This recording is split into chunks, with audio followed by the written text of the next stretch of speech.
Hi guys, this is editorial analysis for 10th March 2017. Let's go to the first one. This is from the Hindu newspaper. It says that a case has come before the Supreme Court and it's regarding the fact that the victim of a sexual abuse is, even though biologically 40 years of age, but mentally she is just 6 years of age.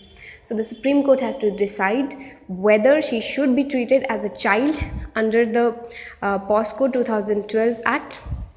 This POSCO Act of 2012 is unclear in this regard, despite the fact that the preamble and the statement of the objects and reasons of the POSCO Act and also the UN Convention on the Rights of Child make it clear that the purpose is to protect children from offences of sexual assault. So the author is basically implying that she should be treated as a child because the intention of the act is to protect children. Let's move on to the second editorial. This is from the Business Line. It says that we Indians, we are slow on construction of inter-country transport projects. And the author goes on to give certain examples of this. I thought they were very comprehensive in nature and points that we can use in mains. First point is that there's a lack of progress in the Kaladan multimodal transit project in Myanmar. So first things first, this could be a preliminary question. They could just ask in cooperation with which country are we building the Kaladan multimodal transit project. So, and they'll give certain countries like Nepal, Bhutan, Myanmar, Bangladesh and all. So we have to take Myanmar. Now this project was kicked off in 2008. The Kaladan project was expected to ensure alternate connectivity to Mizoram through a mixture of sea, river and road transports from Situe port at Kaladan river mouth in the Rakhine state of Myanmar. Last year, India completed the port project and handed it over to Myanmar.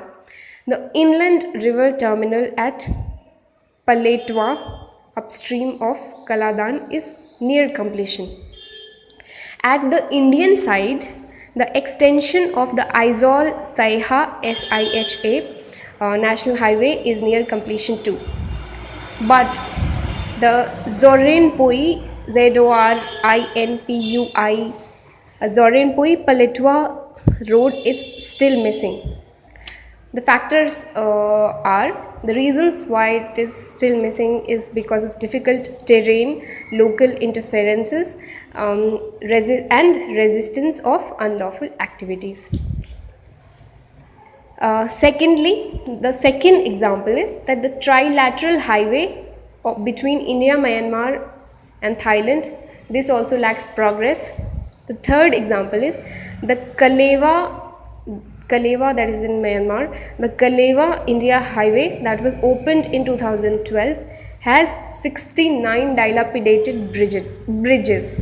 So nobody has paid attention to their maintenance and their upkeep. The fourth example is that there has been zero progress on connecting roads between Zokhawthar ZOKHAWTHAR Zokhawthar border in Mizoram with trilateral highway at Kalemyo in Burma, KALEMYO, Kalemyo in Burma. The fifth example is that the Indian side of integrated check post at Jogbani, Bihar. The Indian side of integrated check post at Jogbani and Biratnagar is opened. Biratnagar is in Nepal and Jogbani is in Bihar. So the Indian side has been opened, but the construction of its Indian funded mirror facility in Nepal is yet to begin. It has not even started. Similarly, at Raxaul Birganj border, so Raxaul is in Bihar, Birganj is in Nepal.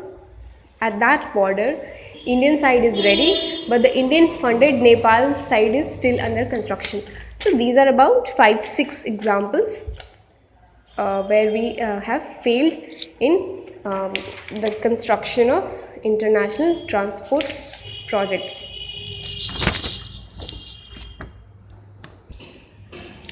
Let's go to the third editorial. This is from the Business Line. It says that NATCO, that is an Indian company, got the first and the only compulsory license for Bayer's kidney cancer drug Nexavar. So a company called Bayer, Bayer, they have developed a kidney cancer drug called Nexavar, and an Indian company, pharmaceutical company called NATCO, has gotten the compulsory license to produce a generic drug. So and this compulsory license was given in 2012, and NATCO had to pay a royalty to Bayer. I don't know, I really don't know how to pronounce that. Maybe it's Bayer or Bayer, I don't know. So the Delhi High Court has permitted NATCO to export its version of sorafenib-tosylate, that is basically the active ingredient of Nexavar, for experimental purposes. So the Delhi High Court has allowed that the active ingredient could be exported for research and experiment purposes, not the drug to be sold commercially, because Indian Patents Act allows generic companies to use quantities of innovators' drug for research and development. It's not like it's selling it's not like NATCO is selling it to a third party on commercial basis. Now what this does is, this provision of the act, what it does is that it prepares generic companies for post-patent sale. So once the patent period is over for Bayer, then it's like a rehearsal for NATCO to prepare itself for the sale of Nexavar commercially.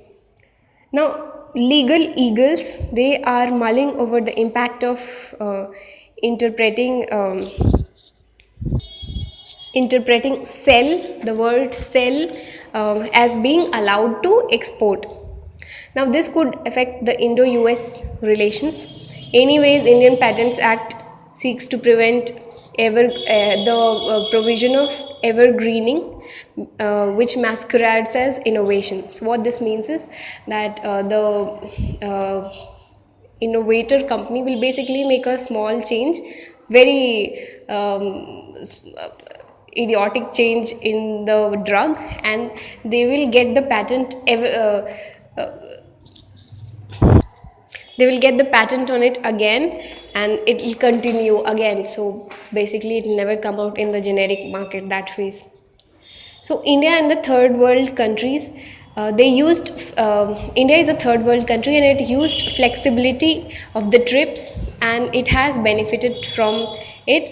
For example, also South Africa also saw a drastic reduction in HIV/AIDS medicine prices because of this flexibility that we have used in TRIPS. And that's it for 10th March 2017 for editorials. Thank you.